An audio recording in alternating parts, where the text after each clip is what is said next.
the concerned persons from companies, individuals, because it's a very serious matter.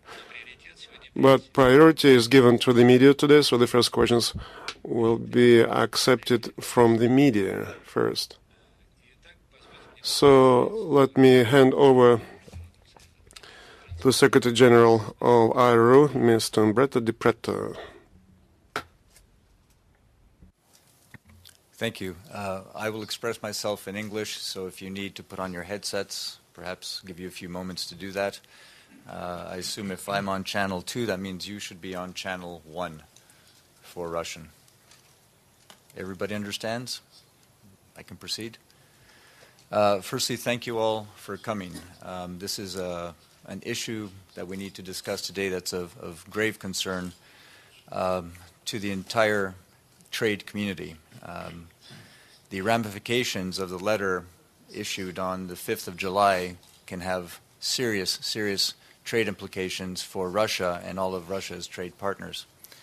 I'm here as representing the IRU, and it's important to say from the outset that the IRU has for over 60 years and with great success been managing the United Nations TIR Convention. We're at a point today where we have other regions such as Africa and South America that are knocking at our door to join this tried and tested facilitation instrument that not only facilitates trade but secures trade. And the prime intent of the TIR Convention is to ensure that customs receives the taxes and excise duties owing to them. And that is the purpose of the TIR Convention: facilitate trade and ensure that customs receives what is rightfully owing to them. Now, the IRU, according to the United Nations TIR Convention, is mandated by the UN thanks to Article 6.2 bis. It might be too technical, but just so you know that there is a legal instrument. Article 6.2 bis gives the IRU the mandate to manage the TIR system and the global guarantee chain. Now, from our position as the overall global guarantors of the system and as the managers of the TIR system, when we received this letter, we analyzed it immediately and also consulted with our top lawyers to say, is this in breach of the convention? And the opinion of the IRU, which is unanimously shared by the European Commissions and, more importantly, by the United Nations, is that if the measures foreseen in this letter come into effect, this would be a de facto breach of the TIR Convention. This is very important to note, because if there is a breach of the convention, if there is an actual denunciation of the convention, it is not the customs that can do this. It has to go to the foreign ministry. This has to be a decision of the government that says we are withdrawing from the convention. Now, you may want to ask the head of customs, and he will say we are not denouncing the convention, but the opinion of the IRU, the United Nations, and the European Commission is that these measures would de facto be a breach of the convention and therefore a denunciation of this convention. It's not only the IRU, the United Nations, and the European Commission that are calling on the Russian government to withdraw this letter, but it's also the Russian business community and your top business organizations, and I can cite them for you. It's the Russian Chamber of Commerce, Opora, which is your Association of Russian SMEs, the Dialovaya Russia, which is your Public Association of Nonprofit Organizations. I guess that was completely mispronounced. And your Russian Union of Industrialists and Entrepreneurs, the RSPP, have all written to your Prime Minister saying, withdraw this letter, because all understand the economic ramifications and political ramifications of this move. Withdrawing from an international convention has serious ramifications. It's not just the economic ramifications, it's also the political ramifications. It says that Russia will not respect international law and commitments that it has made. And for the business environment, this sends a very strong message that we cannot have confidence in dealing with Russia. And this is very serious, and why it is that we have to have this letter withdrawn, and if there are problems with the TIR Convention, then it should be addressed through the competent channels, and that is through the United Nations. And I have no doubts that the Russian customs may have some concerns about the TIR Convention, as others do.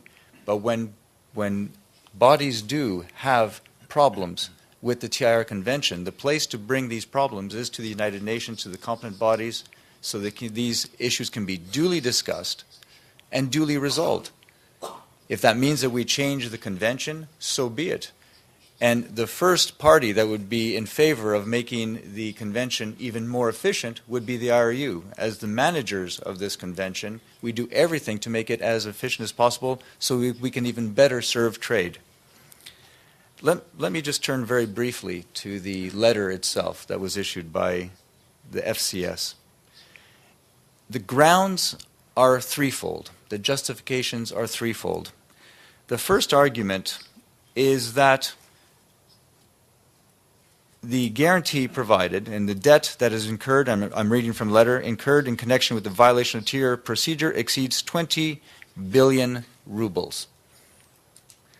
Now, we are sitting down with customs and trying to see where on earth they come up with this figure, because this figure does not correspond to any ASMAP or IRU figures. And I have to say from the outset that the IRU and ASMAP are one. Our figures are ASMAP figures, and vice versa. So it's futile for the FCS to say, it is ASMAP's fault or blame ASMAP. It is the IRU, it is the global guarantee chain. If there is a problem in the global guarantee chain, they need to come to the IRU, not just ASMAP. Now, this question of 20 billion rubles, what it ignores is that in 2002, and even dating back to 1999, there were global agreements that basically extinguished the liability of the TIR guarantee chain from this debt. Now, this has been completely ignored. And it's very important that it is known to the international community that there are such global agreements. Indeed, there has been an emergency meeting of the TIR Executive Board, which is a United Nations body that looks at the functioning of the TIR system. And there has been an emergency meeting convened for the 27th of August to precisely see what are these allegations and what does the IRU have to say about these. And we will table all of the documentation that proves that all of the assumptions made in the letter are completely unfounded. And the first assumption that is false is that there's an outstanding debt of the TIR guarantee chain of 20 billion rubles. The global agreements that have been signed were signed at that time by the head of customs. It was Mr. Vanin at the time. But the competent body for the TIR issues is the Ministry of Transport. The Ministry of Transport reported to the United Nations that these global agreements have been signed to the full satisfaction of the Russian government. So not only have customs signed these global agreements extinguishing this debt from the TIR guarantee chain, but the government, as represented to the Ministry of Transport, has confirmed to the United Nations that this was done to the full satisfaction of the Russian Federation. So, for all intents and purposes, these debts have been extinguished in our guarantee chain. The next claim is that there has been an increase, I'll read word for word, there has been a tendency to increase the debt in recent years, meaning that there has been an increase in litigation or an increase in the number of claims. The exact opposite is true. Indeed, because of the global agreements, we worked hand in hand with Russian customs to put in place risk management measures that would actually help reduce the number of claims being brought, because we actually help reduce fraud in the system. And it's somewhat surprising to us that with the excellent cooperation we've had with Russian customs to put in place what is called today real-time safe tier, which allows us electronically to see the proper termination of a TIR carnet, and also TIR electronic pre-declarations, which allow transport operators to announce in advance that they are coming to the border and announce to the customs what they are carrying so that they can do their own risk assessment. That today we are told that in fact there's an increase in litigation, which is completely false. ASMAP has all the figures, as does the IRU, which we can share with you, which actually show that the tendency is completely reversed. There has been a tremendous decrease in the number of litigations with the TIR system here in Russia, to the point where it has actually become exemplary. And the last point that is raised, it says the security provided by ASMAP regarding its obligations towards the customs authorities does not correspond to the customs legislation of the Customs Union of the Russian Federation legislation on customs affairs. What this ignores is the supremacy of international law. I don't assume you're all students of international law, but those of you who are would know that when there is an international convention, it prevails over all national and regional laws. When a country agrees to sign a convention, that's what counts. That's what prevails. That's what has force. Anything else is secondary. So this is incorrect as well. So the foundation of the letter is flawed. Now, we can understand that the Russian Federation does have a debt, but this debt cannot be satisfied by the TIR guarantee chain because this has been wiped out in the past through the global agreements. We are prepared to work with customs, with the Russian customs, to find solutions for future, to make the TIR system even more effective for the trade community. And we have met, I'll say that we have met the last 2 days several times now with the customs. I have met with the head of customs on 2 occasions, and both times have repeated the request to have this letter withdrawn and that we sit down at a table and see how it is that we can further improve the TIR system and bring these improvements to the competent TIR bodies at the United Nations. Now, there's also been a working group that has been established, and you can hear more on this later, where we are looking precisely at the figures that have been presented by the Russian customs, going through these and trying to understand what is behind them, and also seeing how it is that the current litigations that are in course can be resolved even more quickly. And just to give you a figure, out of 110 claims that have been brought recently, 90 have already been settled with full payment to customs. So the rate is very, very impressive, and most of these are settled within 3 months. So the TIR guarantee chain will continue doing everything possible to make certain that customs receive what is duly owing to them. That is the intent of the TIR system. That is the intent of the IRU, of ASMAP, and of all the TIR guaranteeing associations. That's why the system functions. With this, ladies and gentlemen of the press and other invited guests, may I perhaps give the floor now to the Director General of ASMAP, Mr. Kurushin, and then we will take questions collectively. Thank you.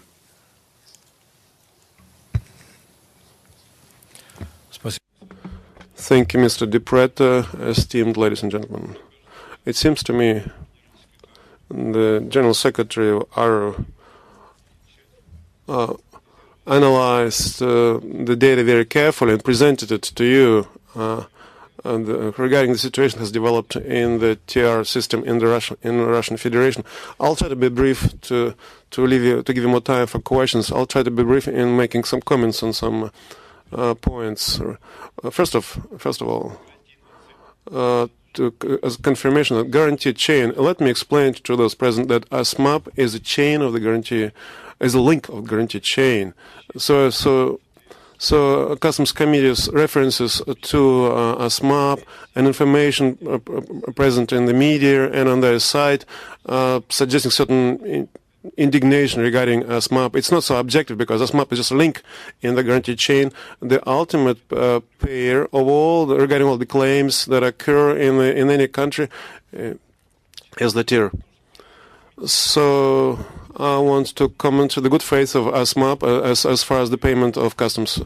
As far as customs payment, I would ask my colleagues to post information at the site to illustrate the work regarding claims over the last 3 years. In total from as far as claims from Customs Committee regarding TIR and ASMAP, there's a total of 105 claims regarding the payment of non-delivery of goods. Of 105, I will not cite even numbers because there are some numbers regarding the sums of those claims.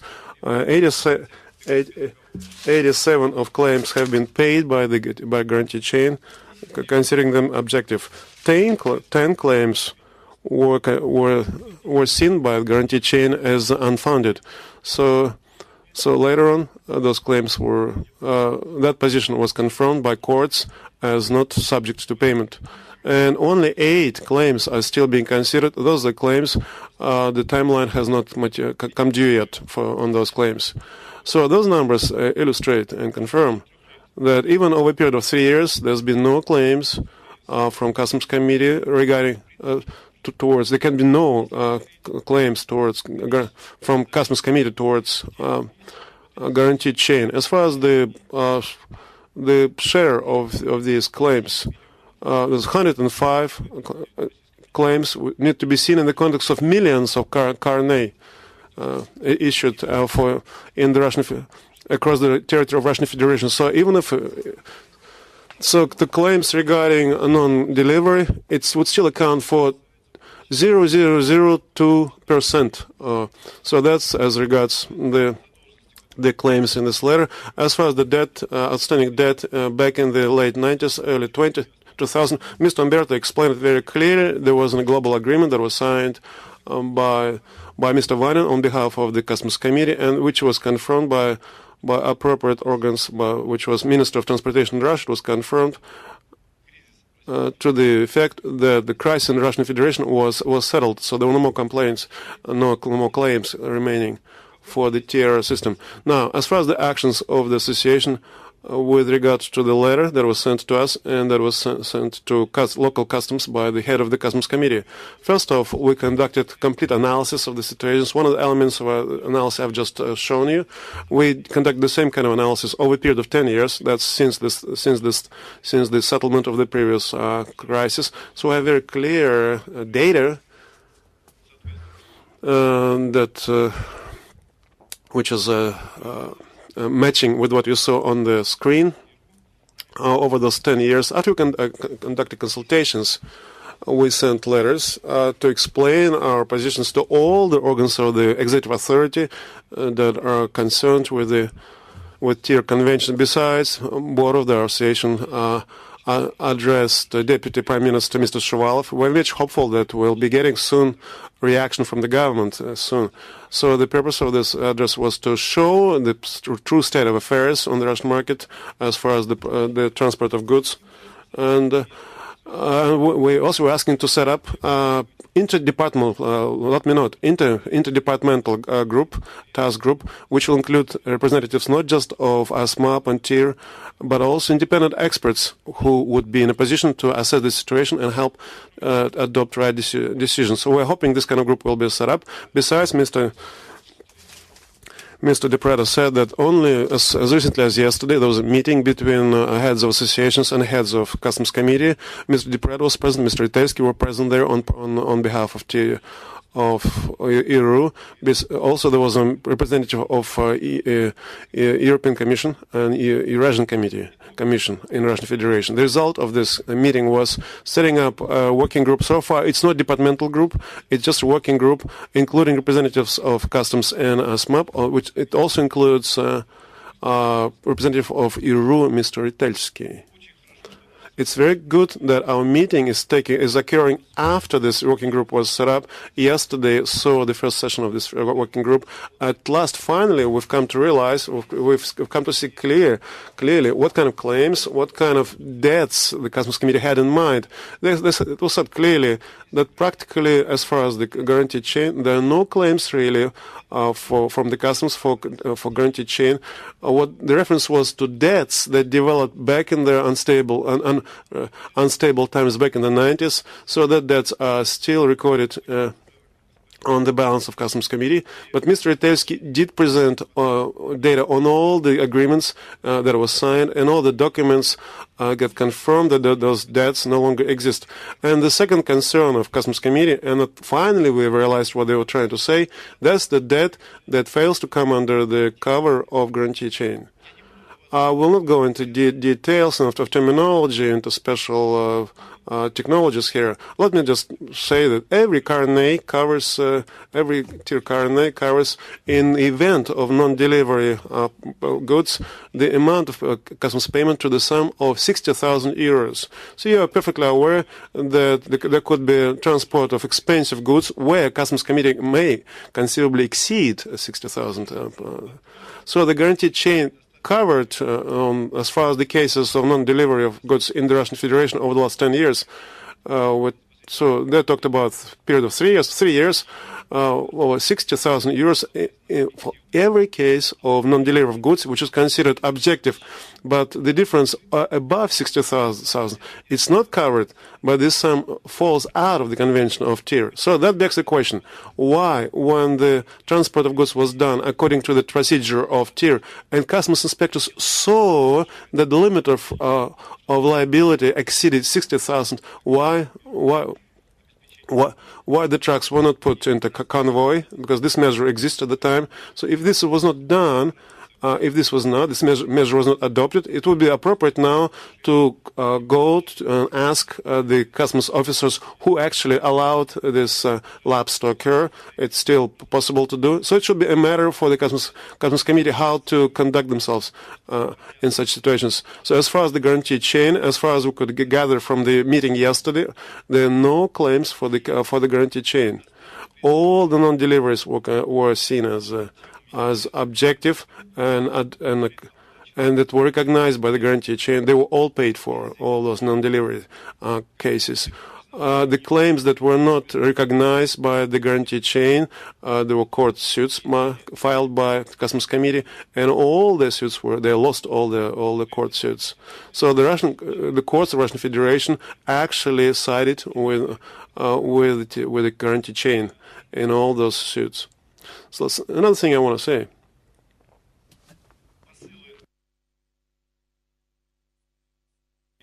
Claims made by Customs Committee and potential guarantors across Russia that may come into effect if the national procedure takes place in terms of the lowering guarantee. There are no grounds for that either. I won't go into detailed calculations. We presented those calculations to the media, but let me try to put it in simple words. Yes, additional support and guarantee across Russian Federation is foreseen if the letter by Mr. Belin takes effect. It's foreseen. It'll one can get a letter for about 1,500 rubles.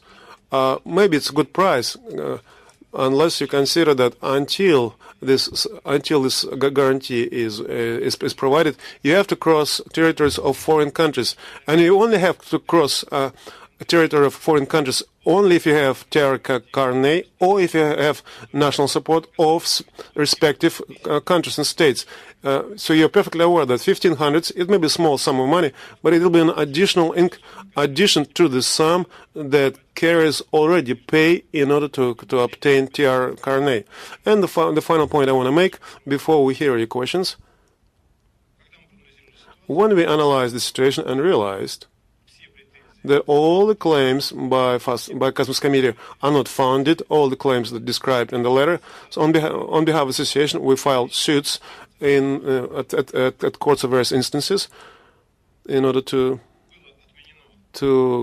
rescind, cancel the letter of Customs Committee, and in order to protect the honor and dignity of association. I told Mr. Belin during our meeting this. It's not a secret, so the suits have been filed. We'll be waiting for verdicts of the courts. Esteemed participants, we are open to questions now.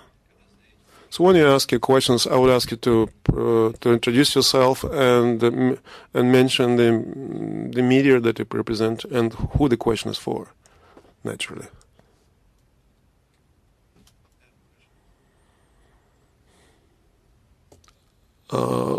We need a microphone because just a second, we'll give you a microphone.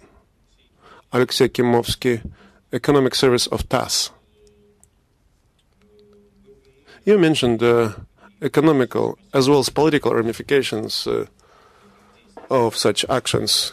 Could you talk in more detail, perhaps, first about the possible economic ramifications, basically in terms of in monetary value, how much Russian Federation may stand to lose the budget and the Customs Committee? Maybe you could speak in more detail about possible losses by Russian Federation. Also, second, possible political ramifications of such decisions. I don't want to start throwing numbers out there that could sound extremist or unfounded. I rather base it on fact. Firstly, if this measure were to go through, the Russian Federation would have to expect retaliatory measures from other countries. I don't think that the European Commission or other countries would just say, well, this is fine, we'll just accept this. There would be some sort of retaliatory measures which would have an economic impact. The total impact of that, what it would be, I can't measure it. I could be very pessimistic and say they would be devastating, or optimistic and say that it'll only make a small dent. But I don't believe that it'll only make a small dent. I think the ramifications would be closer towards devastating. Keeping in mind that your economy today has flat growth. The last thing you need is an impediment to trade. To have economic development, you need to have greater trade facilitation. And this would actually impede trade. It would make trade much more costly. And as such, your growth that today is flat would become perhaps negative growth. You can then do the calculations of what that will cost. A very real figure, from the day that this letter was published, the issuance of TIR carnets at ASMAP was reduced 20%, just in this short period. So already there's a 20% reduction in trade by TIR. And I do know that at one point, 50% of Russian trade was by TIR. And this is just the beginning. This is just the publication of the letter, not even it taking effect. So there are huge, huge economic ramifications. I will not put a figure to it because I would just be fabricating it. But I can tell you that I don't even think we've even begun to understand the extent to which this will hurt the economy.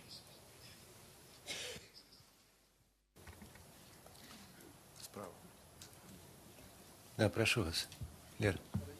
Yes, we need it for me. Sorry.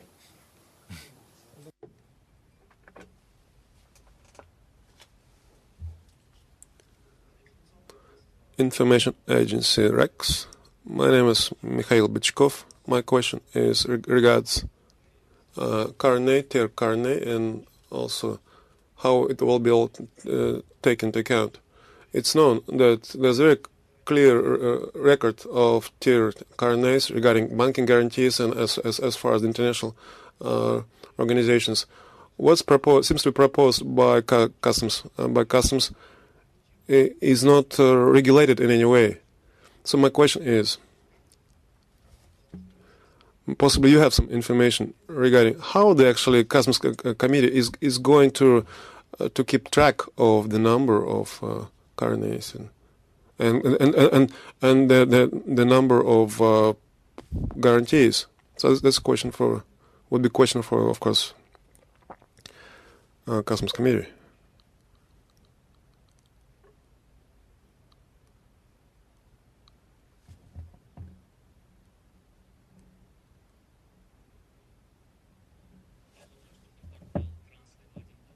Vladimir Popov, Auto Transport Portal Transfer. Considering that there's the huge sum of debt that was quoted, what number of trucks would have to come through the customs to generate this kind of size of debt? Thank you for your question. Basically, in our press release, we demonstrated that one of the advantages of TIR carnet is the fact that It's at the same time, it's a function, with the function of transit declaration, it also provides a function of financial guarantee. So every TIR carnet today in the territory of Russian Federation guarantees the payment of customs payments to the tune of 2.5 million rubles, which is around 60,000 euros. So to answer your question, it's enough to say, just to divide 16 by 2.5. So it would be about as far as the number of trucks. Что касается вашего... Another thing that we just continue to ignore is we look at times, especially during times of crisis, this is what is missing from the budget, or this is the debt that is accumulated because whatever reasons.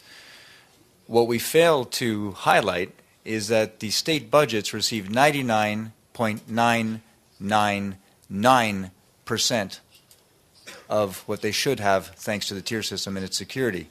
So you can show me a figure, and I can show you a figure that's much greater of what they actually received thanks to the security provided by TIR. You have to understand that the IRU, as a global guarantor, issues every day, every working day, $1 billion in bank guarantees. Every day. And half of the trade of TIR is with Russia. So you can start doing the calculations of how much we issue in terms of guarantees to allow Russian trade to happen. And so when we look at figures, even the substantial figures that we see here, it's peanuts compared to what they're actually gaining thanks to the security provided by the TIR system. Еще вопрос, пожалуйста. More questions?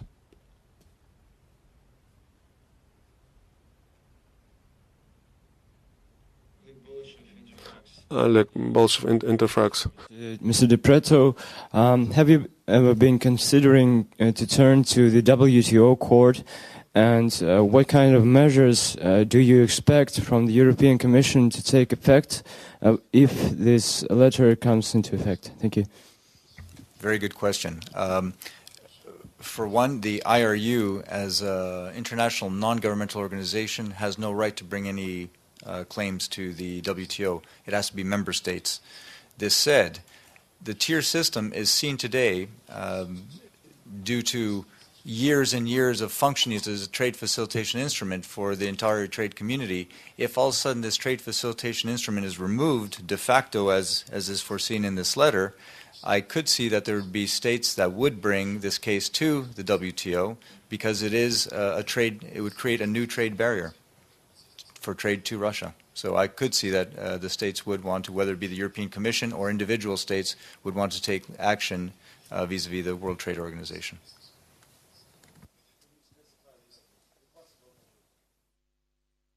Well, the measures would firstly be that it would go to the WTO Court of Arbitration to hear the case, and then once that is heard, then they determine what are the sanctions.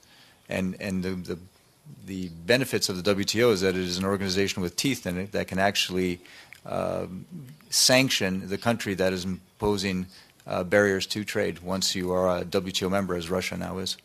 So that is to be determined. The measure would be determined by the WTO itself. But it could be penalties, it could be fines. There are a number of things that they could decide.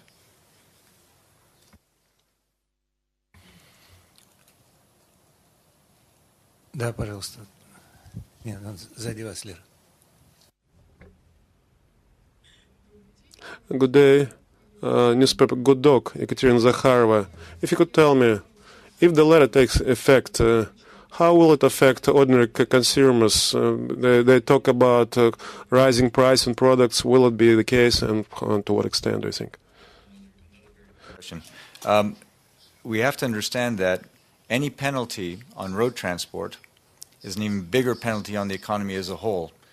That is, if we all of a sudden increase the price of road transport or doing business by road, it's going to dramatically increase the price of trade and therefore the final product and therefore the price to consumers. We've done analyses in the past and said that for every $1 in additional cost, the economy suffers $2. But this is in economies that are highly developed, such as France, Italy, UK. So every time we throw a trade impediment, this has a direct ramification on the economy, and who pays for this? It's the consumers, of course. The other issue is you will have some traders that will basically just say, I'm going to give up trading with Russia. So not only will you have increased consumer prices, you'll also have less products coming in, so less consumer choice. Я попробую на практике сказать. На самом деле, я услышал ваш вопрос. I heard your question. I'll try to put it into practical perspective. If, God forbid, this letter should take effect and become effective, it will mean greater costs of the transporters.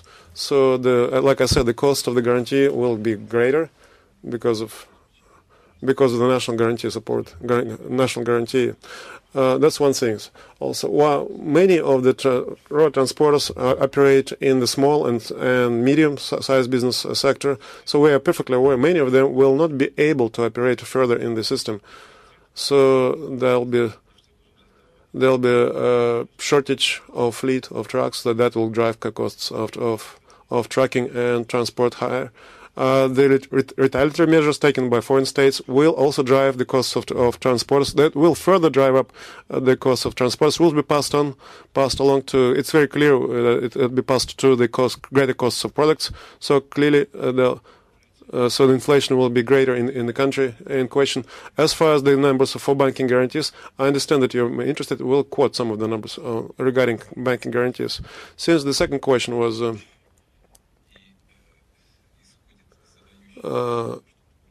Seems to proceed from the assumption that from the desire to get specific numbers, maybe in rubles, perhaps. So association did try to calculate some specific additional costs. Let me emphasize, like we said, it's just an expert opinion of the association at this point. We have a very simple approach to this. What this letter implied. This letter implies additional financial guarantee. These guarantees, in the context of road transportation, we think they will work in two forms: either banking guarantee or comfort letter. As far as letter of comfort, we provided you some information that regards specific calculations regarding specific transportation, so you can make your own conclusions. TIR provides maybe 3.5 trillion rubles worth of guarantees. The cost of banking guarantee in Russian Federation is about around 6%. So you can pick up a calculator and get the appropriate numbers. Let me emphasize regarding the as far as the expert assessment of the association, those additional costs will likely amount from 12 to 15 billion rubles a year. We can wonder about the precision of those calculations, but the magnitude of the numbers will be this. We highlighted that in most economies, the small and medium-sized enterprises account for 90% of the labor force. That's where jobs are created, is with small and medium-sized companies. It's not with the multinationals. Multinationals have the means to be able to provide a guarantee to customs and say all our goods will go to and fro with this guarantee. Small and medium-sized enterprises require the TIR system because it is an affordable and competitive system. So it is the SMEs that will be most impacted by the introduction of these additional costs. In my letter to your Prime Minister, this is what I highlighted, that for the Russian citizens, this letter must be withdrawn because it will be devastating for the economy and as a result devastating for the citizens of the Russian Federation. Я бы хотел добавить, если позволите. I would like to add to that, if you allow. Quite often, road transport is compared with water. The water typically flows where it's easier to flow. So extra impediments, extra procedures that may be put in place at the border with Russia will immediately lead to the business going away from Russia. So that will result in a shortage of products, less delivery. So the economic effect will be hard to underestimate. It's going to be a long term and very grave. Questions?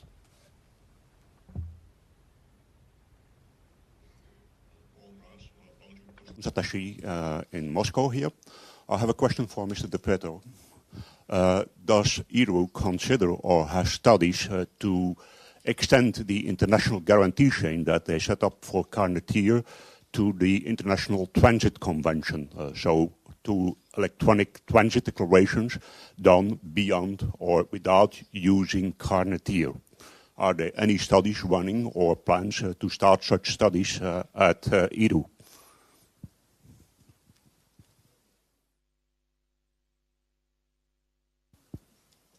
I'm afraid we don't understand your question because the International Transit Agreement is the TIR Convention. So I'm not understanding what you're saying.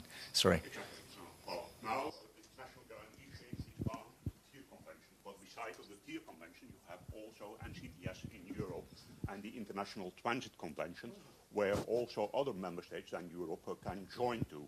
And they are not using Carnetier, so they are not using the TIR Convention, but the concept of an international guarantee chain could be an attractive issue to extend and to make the International Transit Convention more attractive. So discoupling the international guarantee chain from the TIR Convention and the use of the Carnetier could be an interesting study. I will take it. Yeah. Thank you. It does not concern directly the problem we are having here in Russia. It's an interesting question, let's say, for the future. We are mandated by the United Nations to manage the TIR system according to the TIR Convention to provide the guarantees for TIR carnets. You're talking about other guarantee systems which exist outside of Russia in the European Union and some other countries, the NCTS system. The IRU does not provide guarantees for this guarantee system. It's a different system. We can always consider to become guarantors in the system to provide this service for operators, but let's say it's not our priority for the moment. It's important first to manage, let's say, successfully the TIR system, and then we will see. But perhaps you do know that the TIR system and the NCTS system electronically are married. That is, if you have TIR carnets and you're going into the European Union, all the data is sent in advance, and the TIR information is fed into the NCTS information. So the two systems electronically are married, but the guarantees are different. Ну что, средства массовой информации высказали свою заинтересованность. Now the media have shown the interest. Maybe we could get questions from business community. Yes. American Institute of Business and Economic, co-chair of the Customs Committee at AmCham. My question is, today was supposed to have been the original date of the, call it the stopping of the TIR system. Through the lobbying of the business community, it's been pushed up to September 14th. How do you evaluate the possibility that it either may be withdrawn or, again, pushed up another month or whatever to evaluate the economic and political situation there? Thank you. Very good question. If I had the answer to that, I'd be going home back to Geneva a much happier man. The fact that they did postpone already is a good sign. And with this time, it'll give the government, and I'm not saying just customs, but the government time to actually assess the situation and decide whether they really do want to be in breach of an international convention. And it is my hope, and in my prayers, I am asking God that His justice be served and that in fact this be withdrawn. That this be withdrawn before not even before the 14th of September, but before the meeting on the 27th of August of the TIR-XB. That would be my preference, because otherwise we would have to table documents that in a history that I rather keep in the past and talk more about partnership of the future than bringing up skeletons of the past. So it is my true hope that before the 27th of this month, there is an actual withdrawal of the letter. If it doesn't happen, well, then we go to the meeting on the 27th, we submit our evidence, and if there's not a withdrawal by the 14th of September, perhaps the government will try to further postpone or implement. So, unfortunately, I'm not a fortune teller, and I can't tell you what they will decide, but I hope that common sense will prevail, and that they will do what is right and withdraw. If I can add a clarification, Mr. De Pareto mentioned the meeting of the TIR XB, which takes place on 27th of August.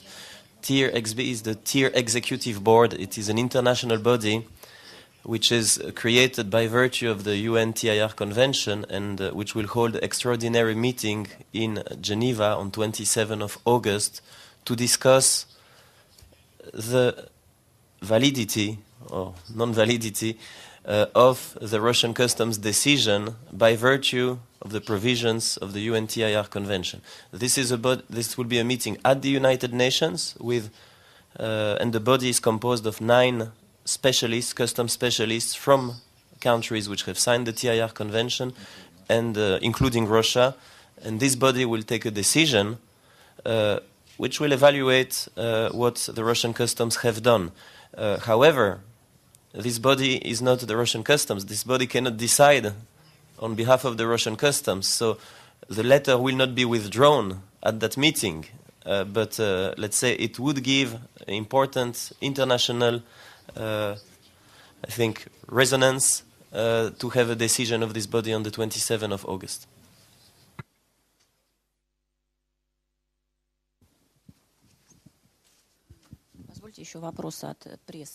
The question from the media.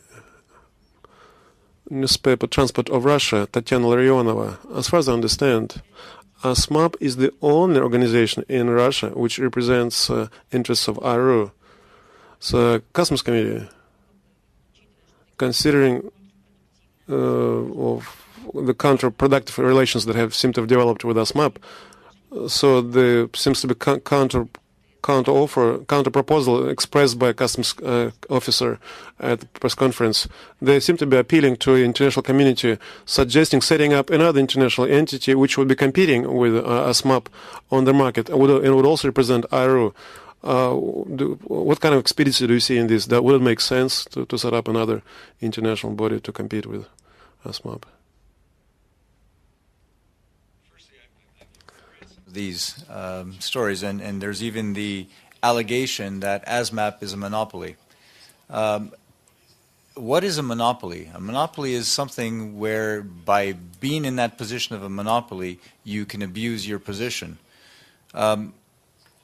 It would be the case if there were no alternatives, but there are other alternative guarantees, and it would be the case if the TIR convention was obligatory. TIR is an option. It's up to the trader to decide, do I want to use the TIR system, yes or no? And as such, in that sense, it is in no way a monopoly. And as is rightly cited by Mr. Kurushin, ASMAP is one of many guaranteeing associations around the world. So in that sense, it's not at all a monopoly. And again, you could even then say that the IRU and the TIR system is a monopoly. Not at all, simply because there are other options. You do not have to use TIR. If it was an obligation, then yes, you could argue quite forcefully that it is a monopoly, but it is not, because you have other options. I understand that here in Russia there are 6 other options that you can use to cross the border. This said, some 80 to 90% of those who do cross the border choose TIR because it is the most effective, the most efficient, the most secure. As for other members of the IRU, there could be other members of the IRU as long as they're prepared to work with ASMAP. Other guaranteeing associations, that doesn't work very well, because then you have a system where you just end up having conflict, and the whole idea of the TIR system is to have efficiency, not conflict. Еще вопросы? Бизнесу все ясно? Да. Марин, пожалуйста. It's all clear to business people?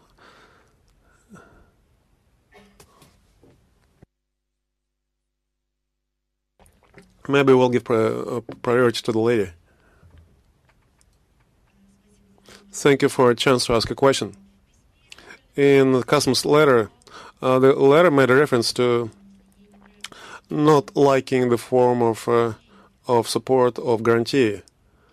Specifically, the agreement of insurance, which was referred to in the convention as the main form of guaranteeing obligations. Did you talk with the customs about this, and were the customs people aware that it's a norm of the international agreement? So there's nothing to stop Russia from introducing this similar or this kind of norm into national legislation too.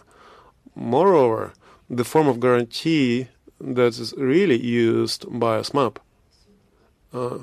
After all, is it an agreement of insurance or is it agreement of guarantee?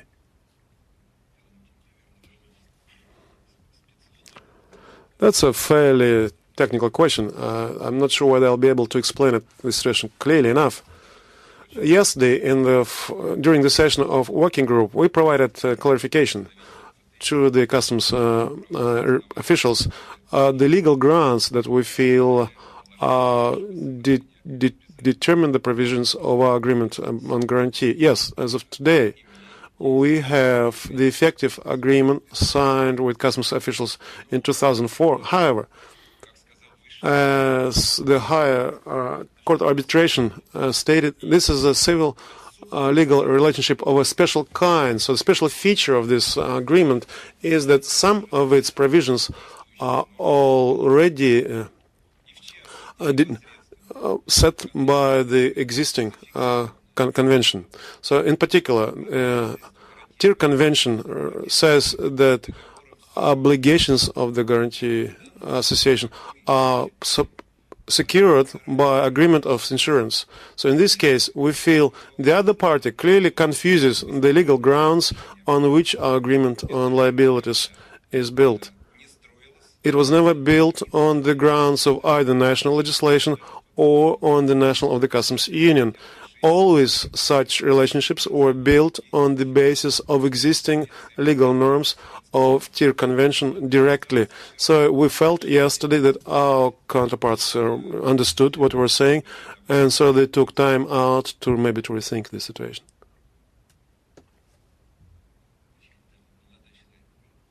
There's a young man there in line. Hello. Company near Mirland, Nikita Gubanov. A question for clarification to the head of ASMAP. You said that TIR might need national guarantee. Now let me give an example. For example, if the goods are produced in Europe and only cross one border of Russia or of customs union, will TIR be needed if there's only one border to cross, or maybe the guarantee suggested by customs will be enough? I didn't say that TIR will require extra guarantee. It's the letter of customs committee that suggested this.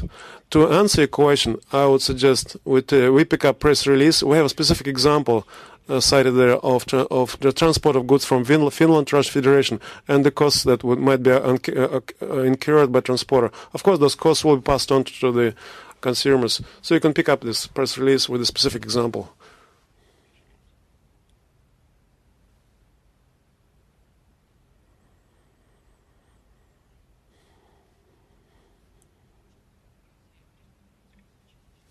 I heard you say that working group was set up together with Customs Committee, and this working group helps resolve some issues.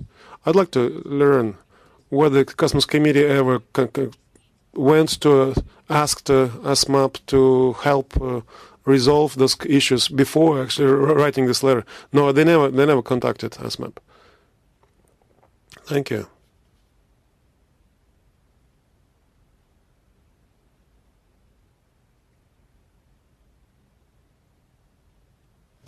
My name is Karbata Turi. I represent TIR in Russian Federation. The conference that we saw on the internet, a Customs Committee representative said that allegedly ASMAP suggested some additional vouchers to complement TIR carnet. So the question whether it occurred, this kind of incident occurred, and what was it about?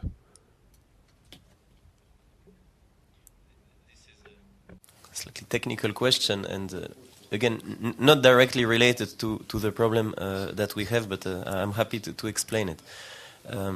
Around 1 year ago, the customs authorities of Belarus, Kazakhstan, and Russian Federation requested IRU to try to find a solution to provide even higher guarantees for transport of high-value goods in cases where the 60,000 euro guarantee limit, which is provided by the TIR Convention, would not be sufficient. We have worked internally with our associations, with our insurers, IT specialists, to try to develop such a solution, and at the end of last year we proposed it to the customs authorities of the 3 countries. And the solution was called TIR Plus voucher. That's what you have probably heard about. So far, we have not received any reply, any direct reply, assessment from the Russian customs about this proposal of this additional solution that we proposed to them. In fact, it would give the possibility to increase the TIR guarantee limits for some specific transports from 60,000 euro to 160,000 euro. So we had proposed that to Russian customs. So far they have not replied. Other authorities were, let's say, more interested, and for example, Kazakh customs authorities have accepted this TIR Plus voucher, and it works in Kazakhstan, only on the Kazakh territory for the time being, and Belarus is still considering it and was quite positive about it.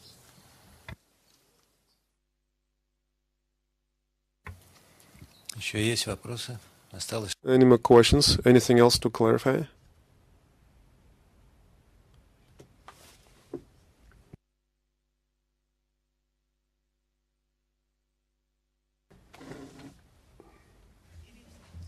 Irina Furtsova, Russian Business Gazette. Customs letter, if my memory serves me well, it's called On International Transport with TIR carnet, and the scariest passage speaks of placing the goods under the procedure of customs transit. If you don't speak about transit as such, when the truck comes from point A to point B, if you speak in general about the general transport of goods from overseas to Russia, is it necessary to place products under transit procedure, or because customs seems to be in favor of processing goods, documents at the border? You know what? As far as the for general public, we need to clarify what transit is, concept of transit, because there are different concepts in transport and customs legislation. You gave an example where freight passes at one point at the border and leaves the country at a different point at the country of the border. That's a transit as far as the transportation legislation. In the sense of customs legislation, customs transit, or as the customs legislation of the customs unit says, puts it, procedure of customs transit, that's the passing transport of goods under customs control from the border either to the point of destination in Russia or to the point of departure outside of Russian Federation. So in the sense of customs, the concept of transit includes both the transport across the country, as well as simply delivering goods to any point inside the country. So, answering your question, what's proposed by this letter concerns both kinds of transport inter and across the territory of Russian Federation.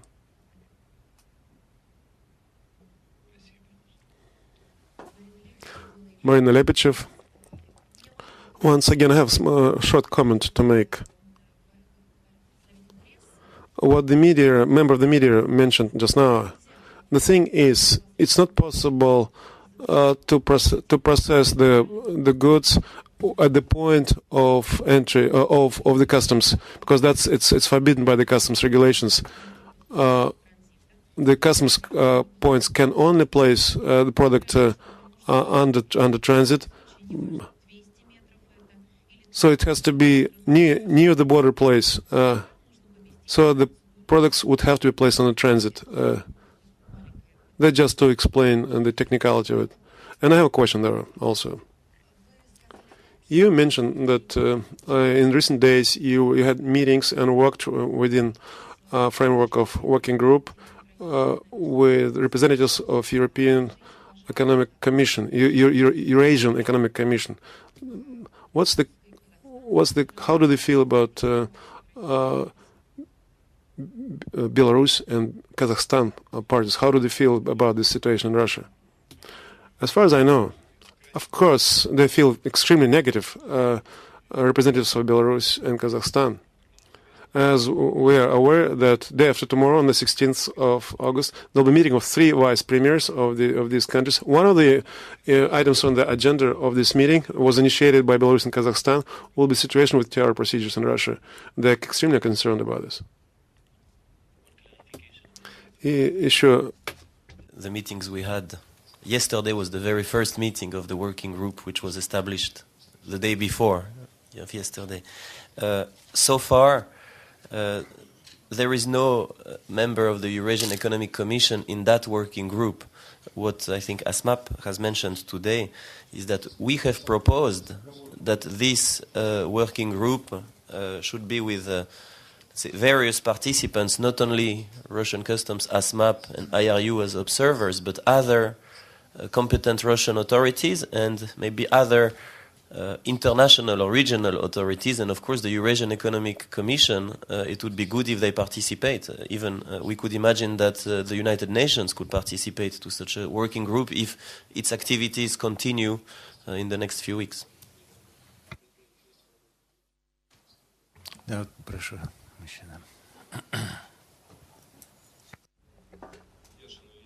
Ilya Yashin, General Director of Production Association of Freight Transport. Mr. Debreda, thank you very much for the attention you gave to this issue.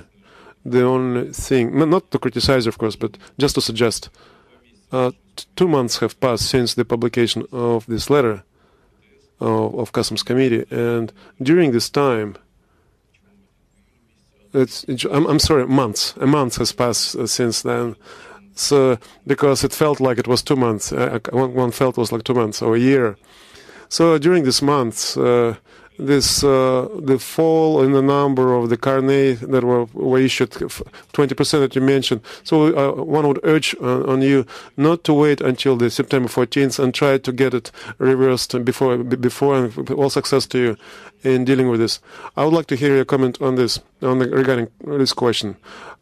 TIR convention was set up, I guess, primarily for more effective functioning of transport when crossing borders of the countries that are parties to this convention, with guaranteed support of the payment of all customs payments.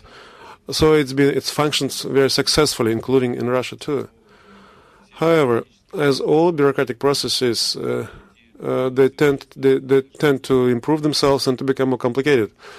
The result of which, in the past, the transport when crossing border with TIR was basically a passport of security, a passport of good faith and decency in terms of conducting international transport. Now, the functioning of transport,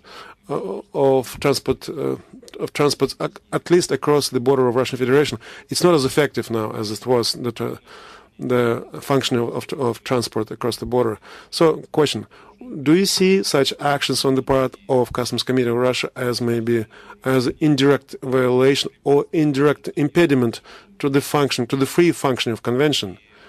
And the second, that's maybe one could ask perhaps you, that the working group that was set up, perhaps there should be recommendations for this group to work to simplify for the proper functioning of the function of the convention, to do the work for more simple, for more efficient functioning of the TIR system. That will help improve the entire TIR system, not just in Russia. Brief in answering. Regarding your first remark, my hope is that even today or tomorrow it'll be withdrawn, and I'll do everything until the 14th of September to make sure that we at a minimum have a postponement, but ideally have a withdrawal. so that we can move on to more constructive issues rather than having to deal with this issue that is taking all of our time, all of our holiday time, all of our time from our families. We're all dedicated all our time to this issue. So even if it seemed that that the IRU was not very active, if that's your impression, we were working very hard, especially with the United Nations and the European Commission, to make sure that we all were of the same opinion, and consulting to make sure that, how do we respond to this? And I think you've seen from the responses of the European Commission and the United Nations that we're all one in our voices opposing this action by customs. So more than that, we are working with our national member associations as well to make sure that we have the governments of their respective countries writing to the authorities here in Russia, expressing their opposition and request to withdraw this letter. I prefer to act rather than to make a lot of noise and show everybody what I'm doing. I hope that the results will speak louder than any press release or anything that I might do just to say, look how hard I'm working. I'd rather just people assess what I've done based on results. With regards to your other point, it's precisely the intent of the working group to sit down and say, well, how do we improve this? How do we look towards the future? And one of the issues will be, of course, if we can make the TIR Convention more efficient, then what can we propose to the competent TIR bodies that we can then actually achieve that greater efficiency and bring back what used to be, as you say, a passport that gets you basically in right away. Now, it's an interesting point you raised, because the TIR system alone is extremely efficient. The problem is that then customs puts around all these other procedures around the TIR system, or other agencies come to the board and say, oh, well, we need to check this and we need to check that. So the benefits of the TIR are then reduced because of the other measures that are put in by other agencies. And that's why we're also arguing for a one-stop shop, basically, that you just show up, you pre-declare, and that you can then pass through. We're working very hard as well to implement what we call TIR EPD, TIR Electronic Pre-Declaration Green Lanes, whereby if I can send my information in advance to a customs, and this is what we're doing at the Turkish and Bulgarian border, where they send information in advance, and the trucks then don't even really have to stop. They can theoretically just keep going right by, say, there's the truck that has already sent his declaration, he can keep moving on. So it'll be very, very, our intent is to make it that TIR is actually the driver, even greater facilitation, even greater security in trade and transport. Thank you.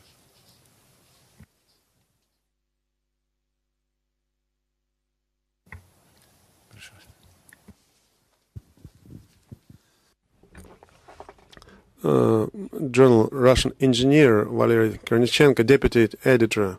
My question is for Mr. Depret. Could you tell me, let's hope that we'll be able by joint ventures to get this letter withdrawn, letter of the Customs Committee. What kind of conclusion you'll make personally overall for IRU regarding the situation? What kind of conclusion you'll make afterwards? What will be your takeaway from this? It's a really good question. I think I already have a conclusion in all of this, and that is the onus is on the IRU to be even closer with all the customs authorities. I think if we had better contact with the head of customs and with all heads of customs, we could avoid such situations. I mean, dialogue is the answer to everything. If the question was put, was ASMAP informed beforehand? And the answer was no. Was IRU informed beforehand? The answer was no. Was the UN informed beforehand? The answer is no. But if we could have a closer dialogue with all the heads of customs, and not just the Russian, but all the heads of customs, that we can really discuss what are the problems and find solutions. I'm a firm believer that there are no problems, there are only solutions. It's just a matter of sitting down, talking, and finding the solution. So I think that is a lesson to learn, that we need to have even closer contacts with all the heads of customs and all the decision makers to make sure that what we are doing meets real business needs. And if there are issues, if there are concerns, that they be voiced, that people don't keep them up against their chest, that they actually voice those concerns so we can address them. That's the very first conclusion I'll draw. There might be other conclusions later, but that's my first one that I'm leaving here today with. Thank you. We have still 15 minutes more. Journal Transport Safety and Technologies, Konstantin Karzhevich. My question is for the ASMAP representatives regarding the losses by road transporters.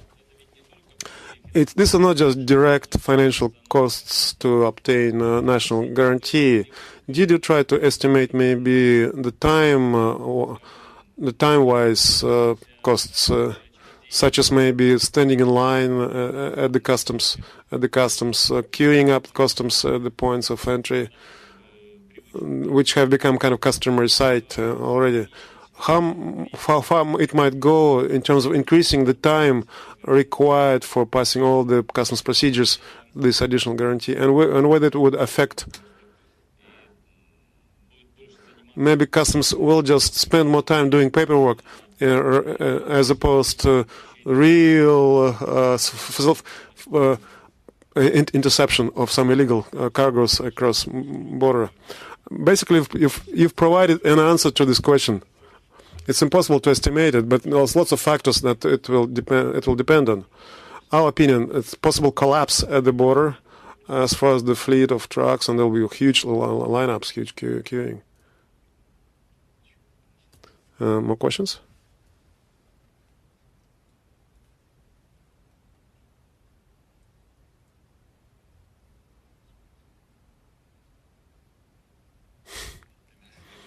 To give a last word, if anything, I make a last appeal, and that is all in the audience, whether it be the press or the business people in the audience or others, that we really consolidate our efforts now and do push for withdrawal of this letter in the interest of all parties concerned, and I would even say in the interest of customs. I think unfortunately they've painted themselves into a corner, and I really do hope that we can help them get out of this corner, and I hope that the government has the wisdom to instruct that this letter be withdrawn so that we can move ahead and look at a more constructive future and work on more positive issues, improving the system, making it more efficient, and working in partnership instead of having to deal with such crises that just take everybody's time and unfortunately don't really amount to much at the end. So I would implore the press to get the message out if you can, if you deem that the message is worth getting out to the government, to the heads, and I would even say that here it should be the President of the Russian Federation that needs to intervene to really set the issue straight for the Russian Federation. I'll tell you that when we signed the global agreements, the head of customs said when he came, I have the instructions of President Putin to sign these global agreements. So it won't be the first time that he hears that he has to step in to resolve an issue having to do with TIR. So I do think ultimately it will be the head of government who should intervene and set the record straight so that we can start working on more positive things. Thank you for your attention and for your participation. Спасибо, господин Умберто де Претто. Я хотел бы сказать только, что вопрос, конечно... Like to say, we still have things to do. Of course, you'll have more questions. We have 3 websites, ASMAP, IRU.org, that's in English and French. There's also reference to the Russian language website, which we also support. So we'll post all the information. We're open to discussion. We're open to information. So if you can always contact Moscow office, me personally, my colleagues. You're welcome very much. Thank you very much for coming along. Thank you very much for your attention, for your questions. We're hoping the crisis will be passed and resolved.